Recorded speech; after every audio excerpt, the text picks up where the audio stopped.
And then we have Dr. Michael Diamond. Been with me for multiple years. Has been 22 years. 27 years he's been with me. I got long-term real estate in these folks. Amen. And Michael is, he's been around everywhere. I just picked out a few things about him as an international motivational speaker. Also, he's a successful business coach, and also is been #1 salesman for a multi-million-dollar corporation, #1 salesman for a multi-billion-dollar corporation. I mean, the guy just got it going on. Television host, radio host. I don't know what Michael's not doing. So I want you to stand on your feet and welcome none other than my son, Dr. Michael Diamond. Well, I'm just grateful and honored to be here. And first, I just want to thank you, Dr. Pastor Philip Cadeau, and First Lady, Sister Brenda. Thank you so much for all that you've put into my life. And I'm just so grateful. But what I want to do is turn the mirror on you. I want to congratulate you for taking the time out to come out here tonight. Because success is not about just getting hyped up and excited for one moment. What I love about what Kenny said is that in high school, they don't teach you how to be successful about money. They don't teach you how to be successful about the dreaming that she talked about. Most importantly, they don't teach you how to use your mind. They don't teach you how to use your mind to be successful. People talk about success is not easy, success is hard. Well, I like to bodybuild. Bodybuilding is hard when you first start, but it gets easy. But the most important thing you need to learn how to do is use your mind. You can listen to successful people on television. You can meet them in person. You can talk to people that's successful all around the world. The most important thing you need to learn to do is create a system of repetition in your own mind to reinvent your own mind. That's why I wanted to talk to you initially about this CD right here. It's what's holding you back. You know, there's a thing called the Peter Principle. You ever heard of the Peter Principle? The Peter Principle is that some people can achieve a certain amount of success and then they'll self-sabotage themselves. You ever seen anybody like that? They just get successful, you give them a great opportunity, and the next thing you know, they fell back somewhere and they're smoking weed.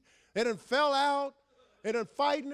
You look at these athletes, socked his wife in the elevator, just got a $50 million contract, socks his wife that's called the Peter Principle, where you self-destruct because you don't know how to use your mind. Regardless of what you accomplish, regardless of where you're elevated, if you don't learn how to use your mind, you are going to lose. Now, you know what I like about when you get on Facebook or any of these other social media sites, if you forget your password, it's already defaulted for them to email it to you. But you can change the default. You can change the default. You can change the default and say, no, I want it text to me. That's what's holding you back. See, because you were programmed when you were 5 years old.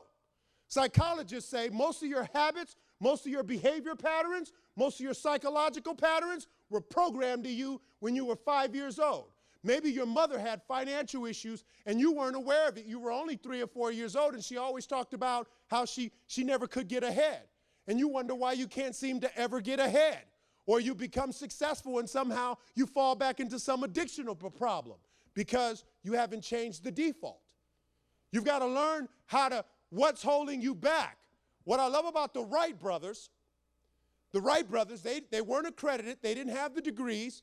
They started a bicycle shop, but they had a vision. And that's what I love about this. The invisible belongs to you. Everything, this building, the vehicle he spoke about, pastor's ministry. I was under the ministry when he would stand and have everybody stand up and speak to the building. It was invisible, nothing but the ground out there. And he would stand out and tell stories about how he'd be in tears. And Jehovah El Shaddai. But I want to tell you, I got a phone call from Sister Shirley about 9:30 a couple of weeks ago. She said, Pastor said, I want you to speak. And, of course, I was burning the late night oil, was in my office working. And I talked to Jehovah El Shaddai. the many-breasted one, the God, Jehovah of abundance. Now, I didn't say Jehovah Adonti, the master. I said Jehovah El Shaddai. And he said, I want you to tell my people, I want you to look to somebody on the left side and the right side on you and tell them it's time to play a bigger game. No, look on the person next to you, look him in the eye and tell him it's time to play a better game. It's time to play a bigger game. We serve a big God. A lot of us are still doing little things. He's the God of abundance.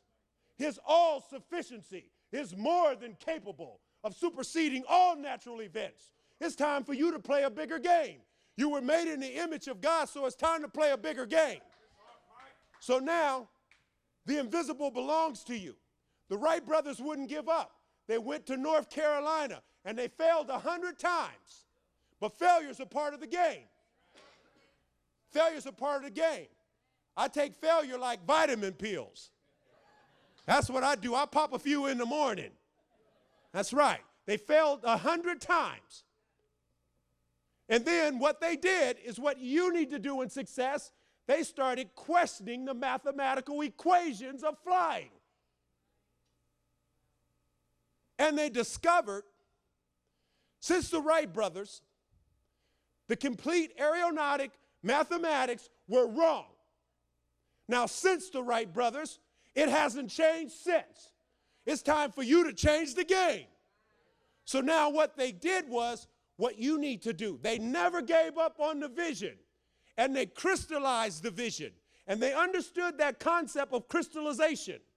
If you listen to Jordan, he talks about visualization, how he thinks about the last 7 seconds with him holding the ball and bouncing it. Kobe has that same habit. LeBron has the same habit. You need to have that same habit. Now I want you to do me a favor here. I want you to close your eyes for a second. I want you to close your eyes for a second. And I want you to see a full sky full of stars. Full of stars. You're out and you can feel a breeze against your skin. And I want you to see a full sky of stars. And I want you to see a full moon in that sky full of stars. Now open your eyes. Could anybody see that vision? Could anybody see that sky full of stars? That's how you have to see your vision. Your vision has to be crystal clear. It has to be synchronized and crystallized. It's called crystallization. You can't achieve something you can't see. And the Wright brothers, they never gave up. They had a crystallized vision. My material will teach you how to crystallize and you learn to use your mind. Because no matter what book you read, no matter what program you use, you're going to bounce back until you learn to reset the default. You've got to learn to reset the default. Now, let me give you an example here. I walk around with programming myself all the time. Flashcards. Garbage in, garbage out. You see, when you start studying psychology, they teach you that the subconscious does not distinguish between truth or lie. So, let me make an example here. You kick your foot on the stove, you kick your foot on something, you say, I'm just so stupid. Your subconscious has a fiduciary responsibility to set you up so that you do something even more stupider to prove you are right, you're stupid. Check the studies out. Your subconscious mind, I'll tell you what, I used to go in stores and I'd say, about 25 years ago, I started getting a hold of this system. I say, every time I go in a store, somebody's either using a WIC card, food stamps, or they changing the tape. It seemed like every store I went in, somebody was using a WIC card, they was changing the tape, or somebody was using a food stamp, and I was in the line forever. So I started doing the study on it. So I got on the system, and I started saying, okay, so every time I go in the store, the line clears out, there's nobody there, and I get right in and right out. And all of a sudden, seemed like a week went by. Every time I went in the store, people say, excuse me, you just go ahead, sir, you look busy. I was like, oh, yeah, well, that's good, it works. So I go in the next store. People say, well, no, we're opening up another line. Come on, sir, we'll take you first. Then I started seeing every parking lot that I go in, there's a spot waiting for me as soon as I pull in. Started being a parking spot as soon as I get in. I started saying I started writing them down. The right people are searching me out. God has opened doors that have been closed. God, thank you for bringing me into supernatural, abundant overflow, explosive growth, divine favor. Father God, thank you for confirming me. I was at a multi-million-dollar corporation the other day, and out of nowhere, people walked in. Oh, that's Michael Diamond. You can trust him. He's a great guy. Another person walked in. Hi, that's Michael Diamond. The people say, you know everybody in town, don't you? That was my subconscious putting me at the right place at the right time, doing its fiduciary responsibility. So you see, when Bill Gates made Microsoft, it was a cheap example of what the mind is. Your mind operates in windows. That's why if I say giraffe, you see a giraffe in your mind. The mind operates in pictures, but it has a powerful, unimaginable, tremendous power to put you at the right place at the right time, whatever you say. And so, as this gentleman talked about, we're never taught how to train the mind.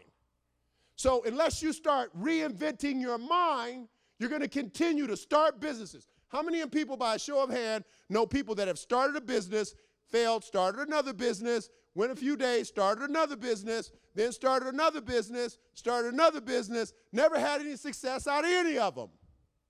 That's because no matter how many opportunities, how many, by raise a hand, have ever heard the saying, take a out of the country, but you can't take the country out of the, that's because the mind is not being reprogrammed. Unless you reprogram your mind, you'll continue to do the same thing over and over and over again. But a trained mind with the Wright brothers, they continued on.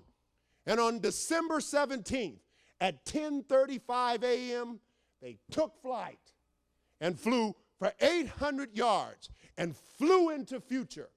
And now we fly around the world like it's nothing. Now what about you? It's time to reprogram your mind. The right people are searching me out. They should be searching you out. Now, I want to share this one with you. Believe in your dream. You need to crystallize and believe and hold on to your dream. I guarantee you that these three materials here will take you from the kindergarten through a PhD college on how to use your mind. That is the secret to your success. Learning how to develop your mind, not through scholastic study. That's one process. That's the process of memorization so you can take tests and you can prove them and get the social degrees of America. But you need to use your mind on how to bring manifestation like Pastor Godot did. You see, 25 years ago, this building wasn't here. What the successful have learned is how to cultivate, take ideas, and bring them to manifestation. That is the key of success. Taking ideas and concepts and learning to bring them to full manifestation. And now I want to share this with you. No matter how hard it gets, or how hard it looks to you, it's possible. I want you to think about your vision in your mind. I want you to think about your plans and your idea, no matter how small it is. If it's just getting an iPad or if it's making a skyscraper, I want you to think about it for just a second. And I want you to repeat this after me. It's possible. That was a little weak. Let's try it again because this is your future. And this is what I want you to understand. You're not hyping yourself when you say that. You release your mind. You release your subconscious. You're saying to yourself, yes, that can happen. Yes, I can do that. Yes, because if you just say tomorrow, I'm going to get a PhD, your subconscious is going to say, no, you ain't. Because you ain't programmed your mind. So as long as you say it's possible, you're not lying to yourself. Okay? So let's try that again. And let's say that with some Calvary Christian Center authority. Okay? It's possible. I can live my dream. I can reprogram my mind and achieve any impossible feat and make it possible. Because it's my turn to live my dream. Now tell the person next to you, it's time to play a bigger game.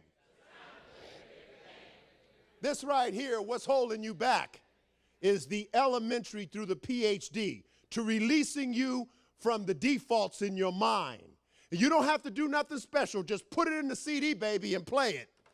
I'll do the rest. The invisible belongs to you will guarantee that you will achieve all your goals and bring to manifestation from 5 links to the best links. You can achieve it with understanding how the invisible does belong to you. Thomas Edison, after 5,000 tries, they said to Thomas Edison, "It's been 5,000 tries, Tommy." He said, "You done failed 5,000 times." Tom said, "No, I've just learned 5,000 ways how not to do it." My name is Michael Diamond. I guarantee that it's pure transformation in your world. Thank you for this privilege. Have a beautiful evening and transform your world.